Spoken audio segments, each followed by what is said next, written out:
24 કલાકમાં 8 ઇંચ વરસાદથી પાણી સનખડાથી ખત્રીવાડા જવાનો રસ્તો બંધ. ખત્રીવાડા ગામ બન્યું સંપર્ક વિહોણું.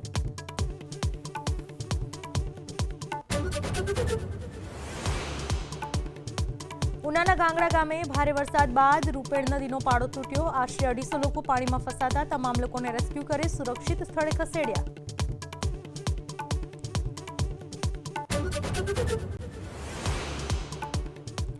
અમરેલી જિલ્લાના દરિયાકાંઠાના વિસ્તારોમાં ધોધમાર વરસાદ. ધારાસભ્ય હીરા સોલંકીએ ધારા બંદરમાં ફૂડ પેકેટની કરી વ્યવસ્થા. લોકોને સાવચેત રહેવા કરી અપીલ.